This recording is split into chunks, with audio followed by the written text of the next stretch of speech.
નમસ્કાર મિત્રો, સ્વાગત છે તમારું આપ સૌની સિયારી ચેનલ ગુજરાતી સાહિત્ય વિદ નિકુંજ યુટ્યુબ ચેનલમાં. હું નિકુંજ પરમાર આપ સૌનું તહેદિલથી સ્વાગત કરું છું.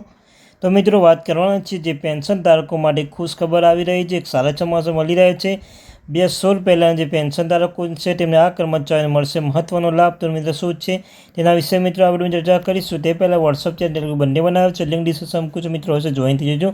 તમને ચેનલમાં સરકારી કર્મચારી, નિવૃત્ત કર્મચારી, પેન્શન બાબતે, પગાર બાબતે, કોઈ મોંઘવારી ભથ્થા બાબતે, હર કોઈ અન્ય જે ઉપયોગી બને જે પેન્શન ધારકો માટે તમામ માહિતીનો ચેનલ પૂરા મળશે. ચેનલ સબસ્ક્રાઈબ કરવાનું ભૂલશો નહીં. તો ચાલો મિત્રો વધારે સમય બગાડતા વિડીયોની શરૂઆત કરું છું. નમસ્કાર મિત્રો, ઘણા લાંબા સમય પછી હવે પેન્શન વિભાગ દ્વારા પેન્શન ધારકોની પેન્શન સંશોધન માટે આદેશ જાહેર કરવામાં આવ્યો છે.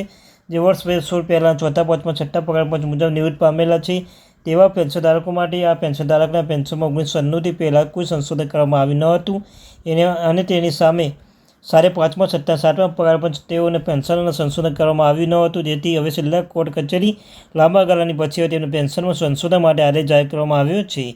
તમને જણાવી દઈએ તો તારીખ 12 ડિસેમ્બર 1958ના રોજ એક આદેશ જાહેર કરવામાં આવ્યો હતો. તેના મુજબ પેન્શન ધારકોના સંશોધિત પેન્શનની રિટાયરમેન્ટ અથવા મૃત્યુ સમયે પેન્શન ધારકો દ્વારા નક્કી કરવામાં આવેલા પગાર ધોરણ મુજબ તારીખ 1 જાન્યુઆરી 1996 સુધી સંશોધિત પગાર ધોરણમાં ન્યૂનતમ પગાર 50% થી 30% સુધી વધારો કરવાનો આદેશ જાહેર કરવામાં આવ્યો છે. તેના પછી પેન્શન વિભાગ તારીખ 25 માર્ચ 2004ના સર્ક્યુલર મુજબ જો પેન્શન ધારકો તારીખ 1 જાન્યુઆરી 1996થી પેન્શનના સંશોધનના ઉદ્દેશ્યથી અનિવાર્ય રિટાયરમેન્ટ પેન્શન અથવા અનુક્રમ ભથ્થું મેળવી રહ્યા હતા તો સંશોધન 1996થી પહેલાંના પેન્શન ધારકો માટે લાગુ થઈ શકશે નહીં. સત્તા કેન્દ્રીય પગાર પંચના આદેશ મુજબ 6થી પહેલાં પેન્શન ધારકો પેન્શનમાં સંશોધન માટે આ પ્રમાણે આદેશ જાહેર કરવામાં આવ્યો છે. તારીખ 1/9/2008ના સર્ક્યુલર દ્વારા 2016થી પહેલાંના પેન્શન ધારકોના પેન્શનમાં તારીખ 1 જાન્યુઆરી 2016થી સંશોધિત કરવા માટે આદેશ જાહેર કરવામાં આવ્યો છે અને તેના માટે આ પ્રાધાન્ય આપવામાં આવ્યું છે કે 2016થી પહેલાં પેન્શન ધારકોની પેન્શન પૂર્વ સંશોધિત પેન્શન, મોંઘવારી પેન્શન, મોંઘવારી ભથ્થું વગેરે લાભને સમાવેશ કરતા સંશોધન જાહેર કરવામાં આવે છે. જે લોકો સરકારી સેવા કરી રહ્યા હતા તેને ત્યારબાદ સેવા નિવૃત્તિ પામે છે અથવા તો તે પરથી નિવૃત્તિ થાય તેમના પછી આપવામાં આવતું અનિવાર્ય સેવા નિવૃત્તિ પેન્શન અથવા અનુકૂળ ભથ્થું મેળવનાર પેન્શન ધારકો પાંચમા છઠ્ઠા સાતમા પગાર પંચ પણ સંશોધિત કરવામાં આવી નથી અને હવે પરિસ્થિતિમાં આ પેન્શન ધારકો કોર્ટમાં આવે છે અને તેઓ આ ચુકાદો જીત્યા છે અને તેના પછી ન્યાયાલયમાં નિર્ણય બાદ વિભાગમાં પરામર્શ કરીને આ બાબત પુનઃ વિચાર કરવામાં આવ્યો છે. હવે નિર્ણય પર લેવામાં આવ્યો છે કે પાંચમા કેન્દ્રીય પગાર પંચ છઠ્ઠા પગાર પંચ સાતમા પગાર પંચ દરમિયાન જે તમામ ફાયદા સામાન્ય સેવા નિવૃત્તિ પામેલા પેન્શનધારકો આપવામાં આવ્યો હતો તેવા જ તમામ ફાયદા તમામ પેન્શનધારકોને પણ આપવામાં આવશે. આ રીતે પાંચમા છઠ્ઠા સાતમા પગાર પંચમાં નિવિધ પ્રાવધાન આવા પેન્શનધારકો તેના પેન્શન સંશોધિત કરવા માટે લાગુ થશે જે તમામ અનિવાર્ય સેવા નિવૃત્તિ પેન્શન અથવા અનુકંપા ભથ્થું કરાવતા હતા.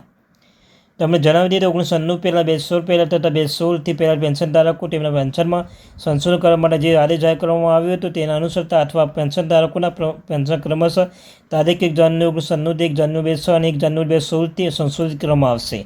તેના પછી પ્રાધાન્ય આપવામાં આવ્યું છે કે પેન્શનનું નિયંત્રણ આ પ્રાવધાનની અધ્યયન હશે અને તે સંશોધિત પેન્શનમાં કોઈપણ પરિસ્થિતિમાં પેન્શન ધારકો નિવૃત્તિ અથવા પૂર્વ સંશોધિત પગાર માનીને તેના અનુરૂપ પગાર ધોરણ પગાર ન્યૂનતમ પગાર ધોરણ 50% ઓછું થશે નહીં. તેના પછી તારીખ 22/7/24ના સર્ક્યુલર દ્વારા સ્પષ્ટ કરવામાં આવ્યું છે કે એવા પેન્શન ધારકોને પેન્શનને સંશોધન નહીં કરવામાં આવે જે કેન્દ્રીય સિવિલ સેવા નિયમ ધરાવતા 1972ના નિયમ છે. એકતા હેઠળ અનિવાર્ય સેવા નિવૃત્તિ પેન્શન તથા બીજા વધારે ભથ્થા મેળવી રહ્યા હતા. સાતમા કેન્દ્રીય પગાર પંચના મુજબ 2016થી પૂર્વ પેન્શન ધારકો પેન્શન સંશોધન માટે આ પ્રમાણે આદેશ જાહેર કરવામાં આવ્યો છે. આ વિભાગ તારીખ 12/5/2024 સર્ક્યુલર મુજબ 1 જાન્યુઆરી 2016 સુધી પગારની નેશનલ આધાર પર નિર્ધારણ કર્યા મુજબ 2016થી પહેલાં પેન્શન ધારકોની પેન્શન તારીખ 1 જાન્યુઆરી 2016થી સંશોધિત કરવામાં આવતી આજે જાહેર કરવામાં આવ્યો છે. તો મિત્રો આ હતી latest update. Thank you very much.